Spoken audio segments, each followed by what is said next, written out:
All right, guys, we got a little American lock. It's a model 1105. These are usually pretty difficult right from the factory, but this one's from Andy Ceniceros, the last challenge lock that he sent in the last package a couple of months ago. We do have a key. It is nicely mummied in what appears to be electrical tape, but hopefully we won't be needing that key until it's time to gut it. Let's go ahead and just pick it open to see what happens. All right, that ought to hold it a little bit tighter. There we go. All right, it is an inset keyway. Let me zoom in a little bit and show you what we're looking at. It's an inset keyway, so I'm going to use the long end. And I believe, yeah, this is the 50,000th, and it fits in there pretty snugly. Got a little flop in that core, so I know we got some pure evilness in there. It is a wide open keyway though, so what I'm going to do is try to fit the DeForest. This is the 23,000th out of that Praxis kit. I'm going to try to pick from the bottom. I believe it's going to be wide enough. If not, I'll have to go from that little ledge on the left side. But I'm going to try, first of all, going from the very bottom. It looks like it'll fit up in there. A little snug in the warding, but I'm trying to use a very stiff pick instead of a 15,000 which had a little flex in it. I am going to also, you guys seem to enjoy having the microphone down there next to it, so you can, maybe that'll pick up a little more of the feedback.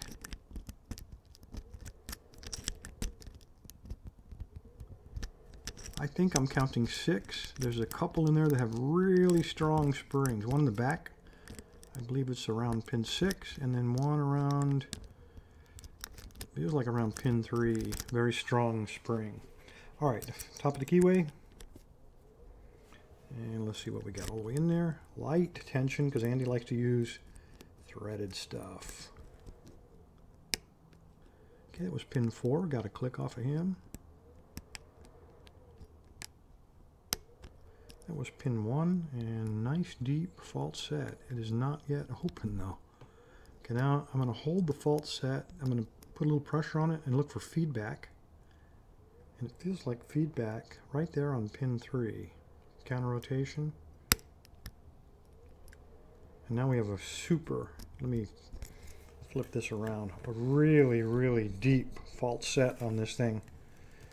And it's up against the spring tension as well. I'm going to move that microphone just a little bit so I don't hit it with the tension wrench when we do get it open. All right, I'm going to hold that tension. I'm looking for any kind of feedback.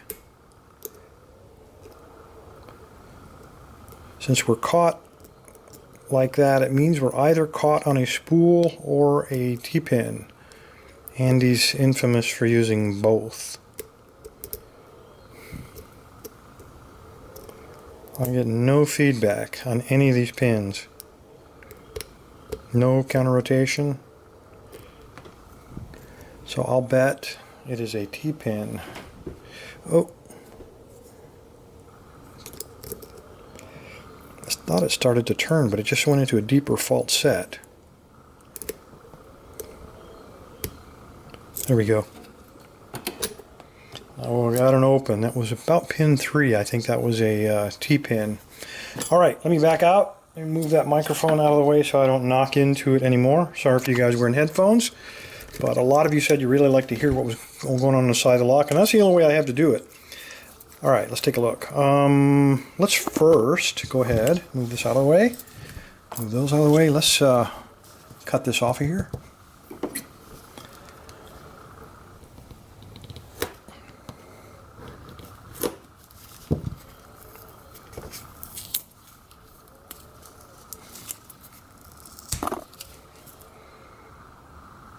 Not bad.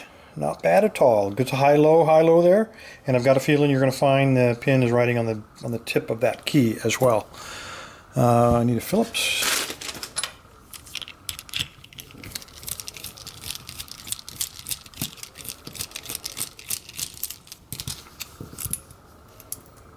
And nothing unusual up in there. It didn't even have a wafer to prevent me from bypassing it, but that's not what this is all about, is it?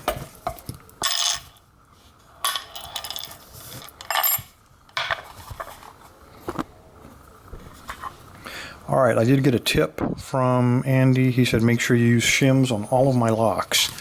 So let's take this clip off of here. First, let's make sure that key works. And it does. It gets caught going opposite, like right there. But it does work, so no complaints.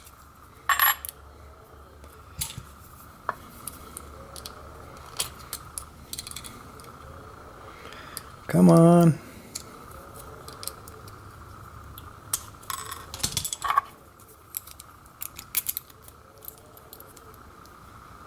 Okay, I need this guy.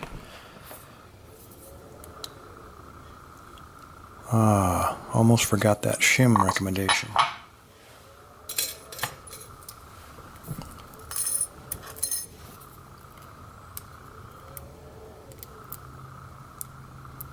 I screw up enough around here. My memory, you don't want to, oh, look at it, 2 shims. Get in there. There's definitely something caught there. Alright, I believe it's shimmed all the way through. Now let's try it.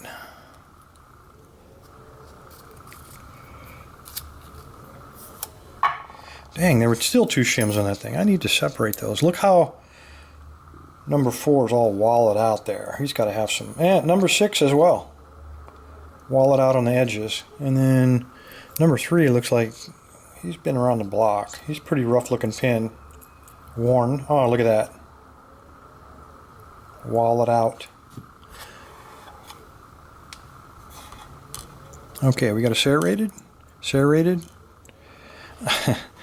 It's a pin like I have never seen. It is a clear, looks like a glass pin almost. I have never seen anything like that. I don't know if it's glass or plastic.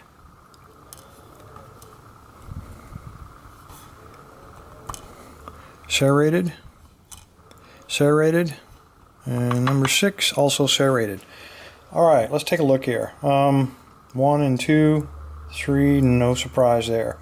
Number 4, that's really odd. I can't tell through the camera. Yeah, it is kind of walled out. It definitely is a lip there. Definitely a lip there. It's almost like when he was grinding this one out, he slipped a little bit to a large, widened up that, but there is still a lip there. Number 5, no change, and number 6, same thing.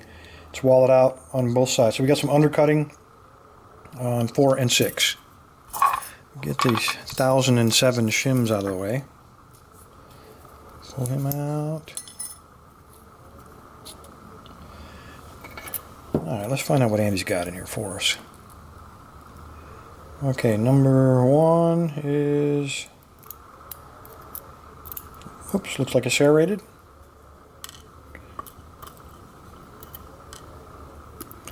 Number 2... Yep, there we go. That's what we're looking for, that little T-pin. I thought it was 3, I guess it was 2 that was hanging things up. Okay, that's the spring from 1. Come out of there.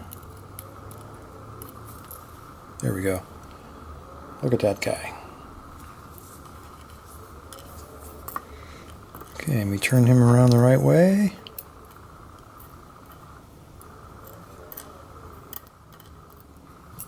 Alright, turn it up a little. Number 3. Number 3 looks like another one of those glass guys. It is. It's a clear, goes with the other glass one. Well, Andy, you got a first. We've never seen glass before. Pins anyway. Alright, we have a homemade, looks like you started out as a serrated, but a very deep spool.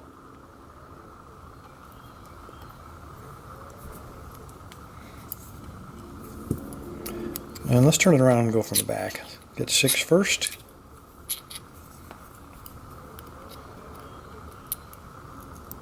Same thing, it is a serrated, but he's turned into a spool.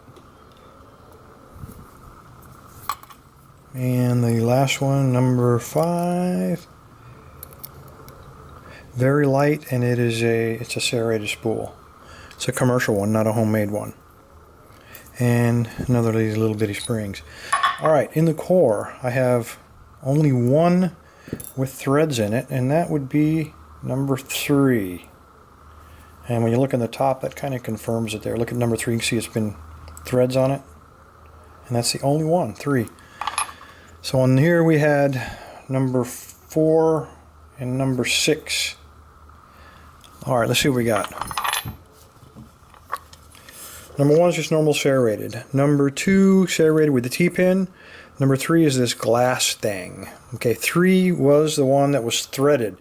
I'm gonna bite one of these things. It's glass, guys. It's not plastic.